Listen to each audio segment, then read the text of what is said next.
probably didn't really even know anything about the church until I came to Idaho, and then studying religious education.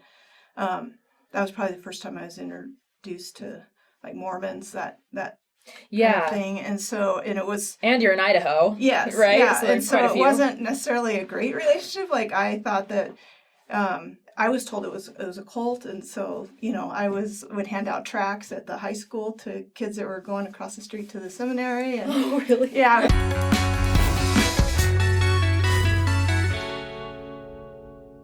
Hey everyone, welcome back to Saints Unscripted. We are super excited to be here today. I've got my friend Michelle on here, and we are going to talk about your story, and she's got some pretty cool stuff to share. So welcome, Michelle. We're so glad you're here. Thank you. I'm really glad to be here. Yeah. So we'd love to get to know you just a little bit. Where are you from? Just tell us about yourself for just a moment. So I was born in California, and mostly raised in Northern California. I was adopted when I was 6.5 years old. And then about 40 years later, I met my birth family, and I'm pretty close to them now too. So it's been kind of a whole story of... That's a whole nother story of adoption. But that's kind of guided me in the work that I do. I work with families and a lot of adoptive families and help them understand what's going on with their kids. And so I'm a counselor. I have my own practice in Boise, Idaho. That's where I live now. Yeah, I came actually to Idaho because I went to NNU and my undergrad is in religious education. Oh, really? I was a youth pastor for a while and ran a nonprofit organization for kids up in the mountains in Idaho City area. Really? Yeah, so. Man, that's so cool. You're just helping kids and families, and man, that's great. Yeah, it's kind of what I always wanted to do, even when I was a kid. So yeah, I wanted to work with really wanted to work with really challenging kids, even when I was a kid. I think we need people like that in this world. That is awesome. Respect. So I'd love to hear how we've gotten here today, your story, how you found the church, where this all started. So I'll let you take the reins on that. All right. Well, I probably didn't really even know anything about the church until I came to Idaho, and then studying religious education.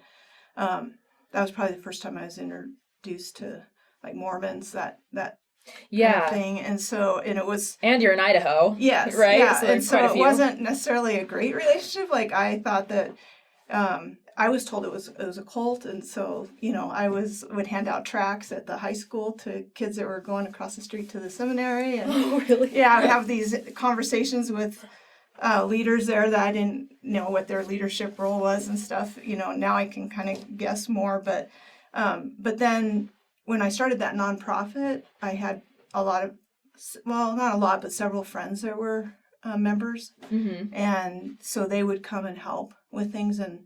And that was a little controversial because it was a Christian organization, but like the Mormons were there. Yeah, but I would have them come help. And sometimes some of their kids would be a part of things because it was a small community and there wasn't a lot for the kids.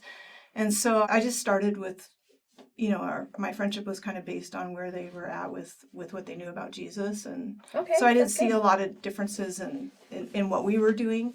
I took some criticism from other people about having them help with different projects that we did, but I knew the people. So that's kind of what I went on was I had some really good friends that were members. But for me, what really kind of started everything was flying to Arizona to go see my daughter and my grandson's first birthday, and I sat next to this gentleman, this cowboy, and we started talking, and we talked the whole 2.5 hours, even before the plane took off.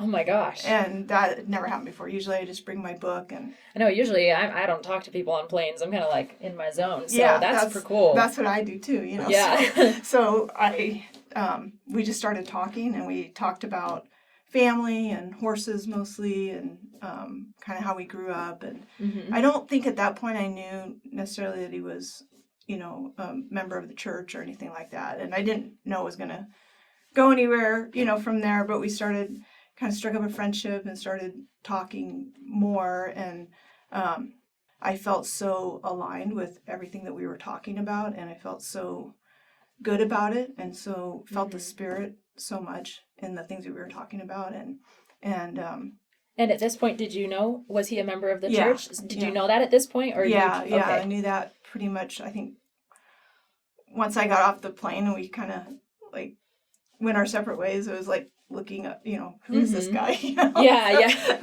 Facebook, eh? Yeah, so that started this process for me, because at first I was just looking at how, like, what are the differences, and are the differences going to keep us from maybe being friends or pursuing a relationship, or what's the big barriers here? Yeah, that's huge. Yeah. And then I was also looking at like some of the things that we had talked about, like I didn't really have any understanding of like pre-existence or like even, this idea of different levels of like heaven. I'd heard things like that, but I hadn't really looked into it. So I was kind of looking at that, like, what is it? And what I started finding out, well, actually, there's a couple of things that happened. One thing that happened was really why I'm here, is because I found you guys. I found Saints Unscripted. Oh, really? Yeah, which was really, I know that you can look things up and find a lot of different things, but I was looking for things that were in agreement too. So I wasn't looking for a lot of. You're trying to find the positives. Yeah, and I was trying to find where we had common ground, mm-hmm. and why, like if it's so bad, then where's the common ground? Yeah. And if you don't mind me asking, what was your religion did you profess to a religion at the time, or just like general Christianity? Or? Yeah, general Christianity. Okay. Now I'd probably say evangelical Christianity. I went to a lot of non-denominational churches, but I was actually, in my own life, I was really struggling because I had helped start this little church that planted in the area that I was in. And there was only like 15 people because we started right around COVID time. And so everybody kind of went different ways. And I was alone. Like all my kids had kind of left home. And I was really struggling to find like a church home, like a group of people that were, that I could do life with. Yeah, a community. And so I was kind of going through that. Like, I was also at that time I was working on my doctorate and finishing it.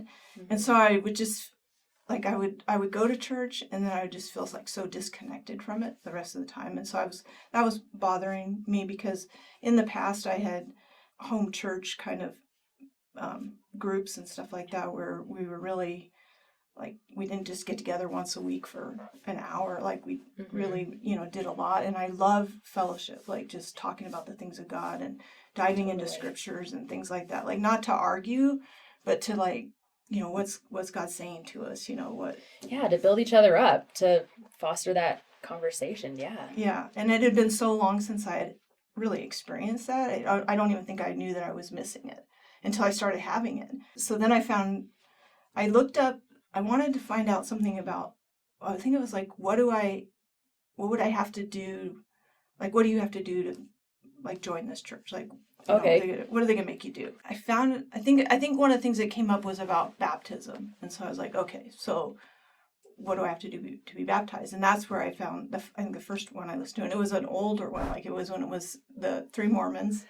Oh, yeah. So I was watching a lot. The OG. I was watching a lot of those.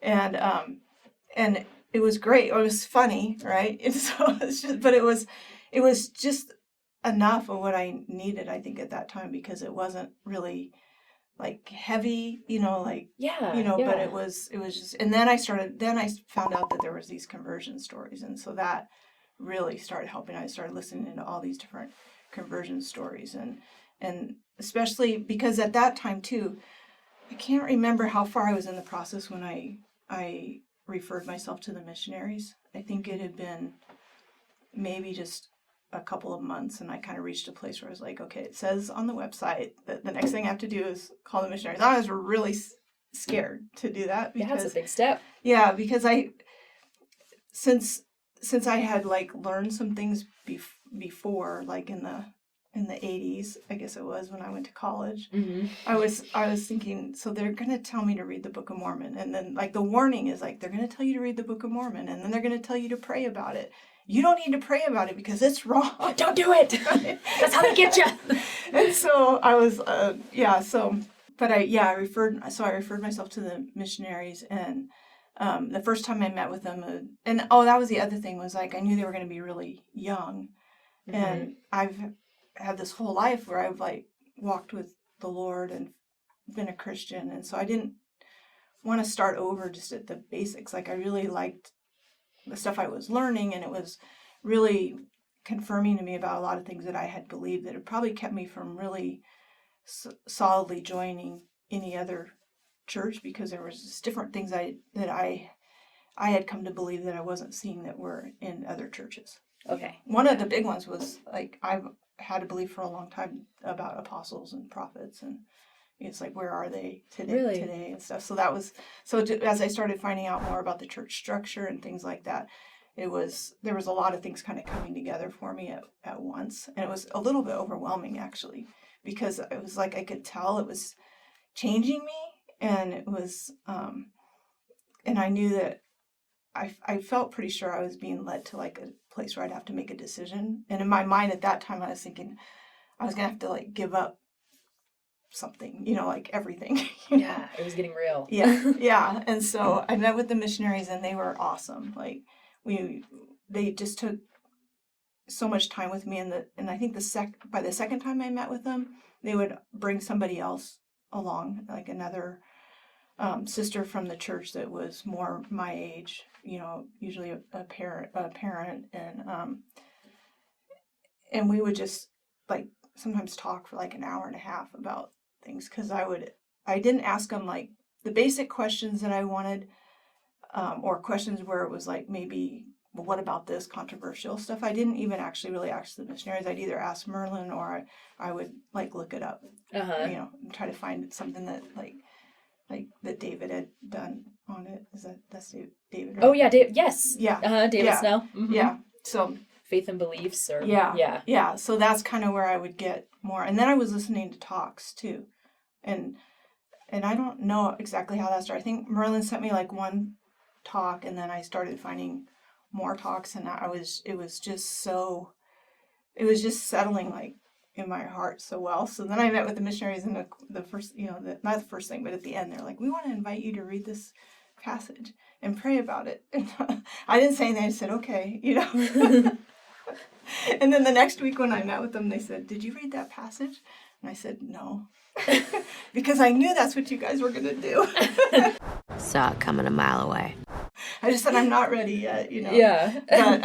But it took me a little while before I finally started reading the Book of Mormon. I say it took me a while because it was like I was like listening to things or talking to people about things like every day. So it seemed like it was a lot. Yeah. Right? So it seemed like it was taking a while, but I think really when I look back, like it was all happening really quickly. Mm-hmm. Like I had a friend that said, "You're not dabbling in that Mormonism, are you?" And I said, "No." But I was really like just immersing myself in it, Yeah. So, and I think that's kind of how I do things. Like if I have questions, like I find answers, and I wanted to know. And the more I knew, the more I was finding out, the less it was feeling. It was like maybe if I had a long list of questions, it was like they were on the side of like, I don't believe this. It was like all moving over to like, but I do believe that, or I have believed that, I just haven't found a place for it, Yeah.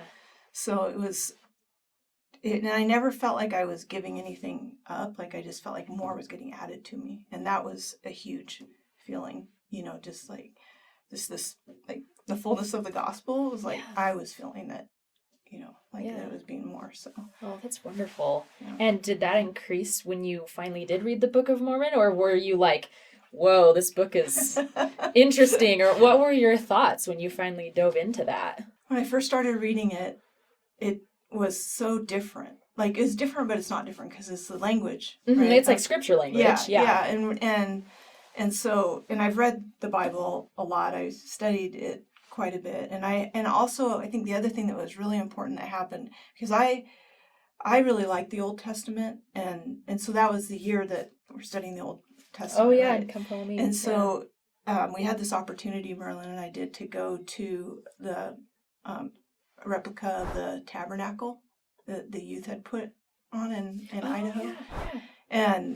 And I thought, Well, this will be interesting because I believe a lot of things about the tabernacle that point back to Jesus and shows, but I didn't know anybody else that really taught that. Okay. And so when we went through it, it was so much centered on Jesus, and everything kind of pointed to it, and the things that I learned some things that I didn't know before that still pointed that way, but then there were other things that I'd already believed about the tabernacle and how it symbolizes different aspects of Jesus' ministry or what he did for us, or atonement or washing, baptism, things like that.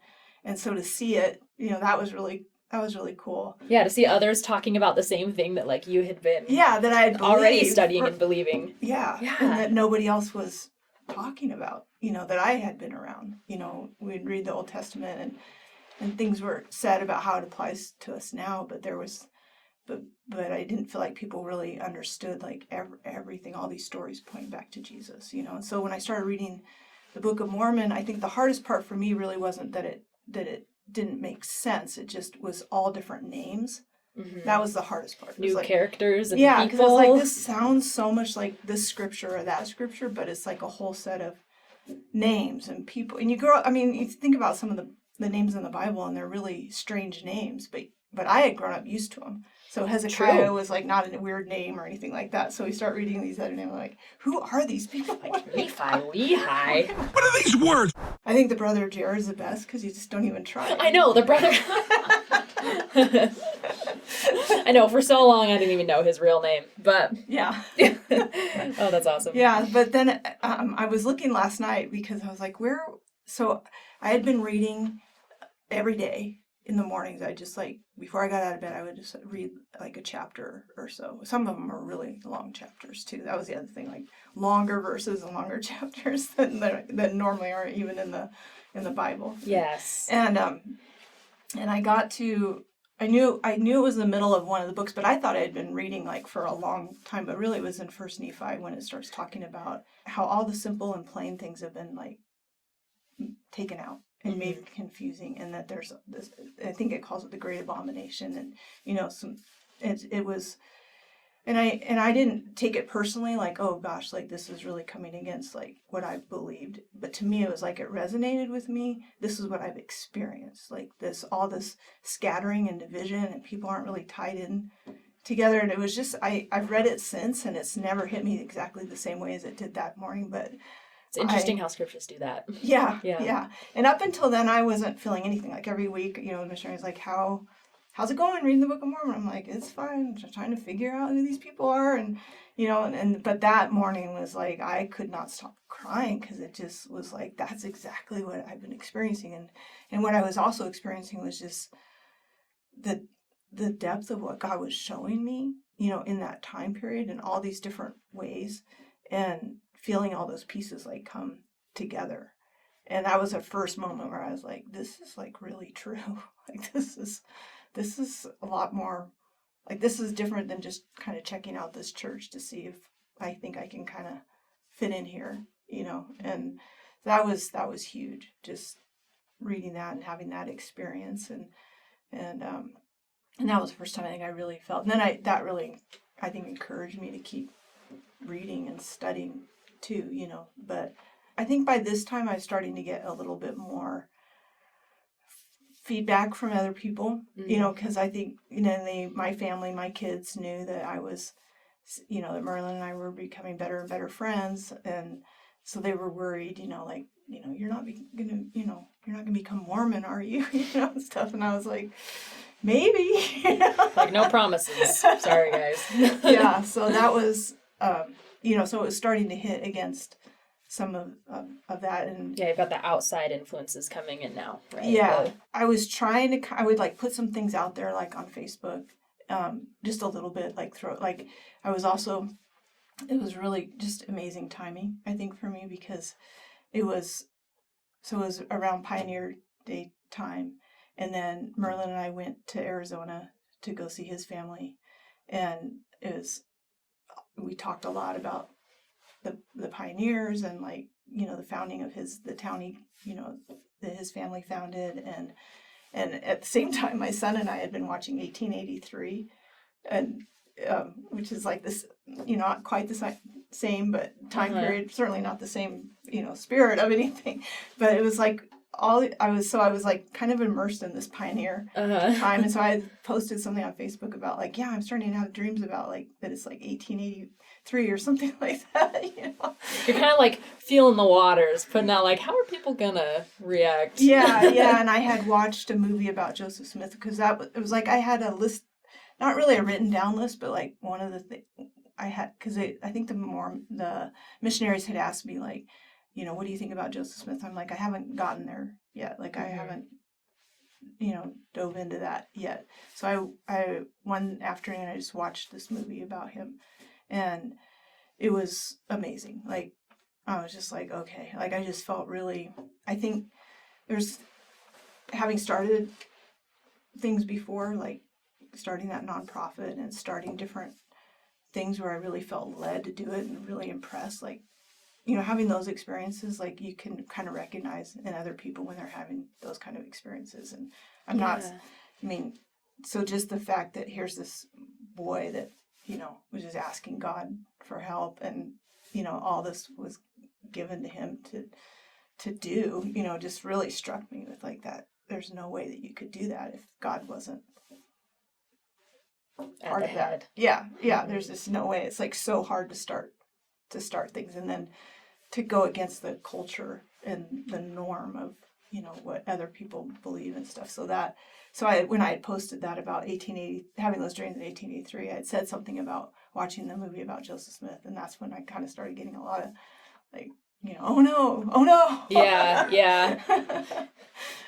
Yeah. As it happens. Yeah, and one of the big things that people would say was, they have a whole different set of scriptures. You're not going to read the Book of Mormon, are you? And by now I'm like reading it. And then I get right to the part where in Second Nephi when he's like, a Bible. We've got a Bible. We don't need another Bible. Yeah. I was like, wow, like, it's like, so things would happen like that were really helped me, to really start to feel like, there was a work that God was doing, but not just that he had done, but that he was doing in me too. And I just kept seeing more and more that like, and my friend, this was what's funny is my friends that were LDS are like, we always knew you were LDS. You just didn't know it yet.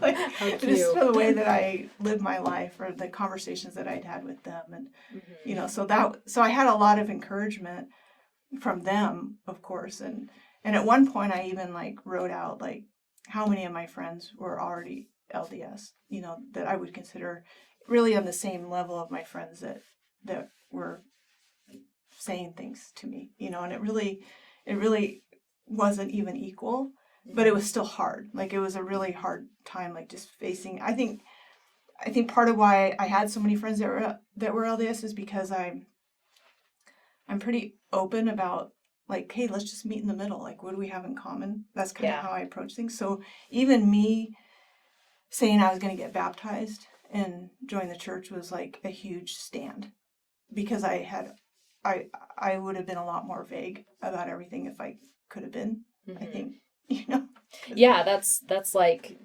saying exactly how you feel, right? Yeah, and for me, like for everybody that's been raised in the religion that I have and the faith that I have comes from that kind of background. As soon as you say that you're LDS, or that, well, some of them don't even know what that is, but they ask if you're Mormon and you say yes, or they ask what church you go to and you tell them, you're already in this other category now. Like I've had more people tell me what I believe than have asked me what I believe. Oh, you believe this now. I know, they put up that wall, and it's like, why? We believe so many of the same things. Yeah. The biggest one, I think, which I know you guys have talked about before, was, when I would come back, because that's what I would do before, was just bring it back to Jesus. Yeah. But now it's like there's this barrier. It's like, well, that's a different Jesus. Mm-hmm. And I just have had to be like, I can't, It's hard to have a conversation when they have the preconceived notion about what you believe, instead of asking you, like you said. Yeah. And I hope that as you kind of have joined the church and everything, were you able to find more of that community again that you had been seeking? Yeah, that was immediate. Like I was just I felt like I was really just embraced, and so I mean I had met with the missionaries, and then they had been really wise in like bringing different people to our meetings. So the first time I actually went, I never like sat alone or anything like that. Like people just came, and knew me. Like people would come up to me and be like, "Are you Michelle? Like we've heard about you." And stuff. And then Merlin lived about 80 miles away, so I went to his ward too, and it was the same thing. Like everybody was just, it was the first time in years, I think, like people inviting, me or us to like their house for dinner, or people coming to my house to like share things or talk or find out how I was doing. It was just huge. Yeah. Well, that's wonderful. I love your story so much. Thank you for sharing. And I will say, because I already do know the answer, but you and Merlin had a happily ever after? Yes. Yeah. Yay. So we just got married February 23rd. Well, congratulations. And again, thank you so much for sharing your story. And if anyone have questions for her, let us know in the comments. And again, like, subscribe, and follow our channel for more amazing conversion stories like this. Thank you, Michelle, and thank you all. And we hope you have a wonderful day.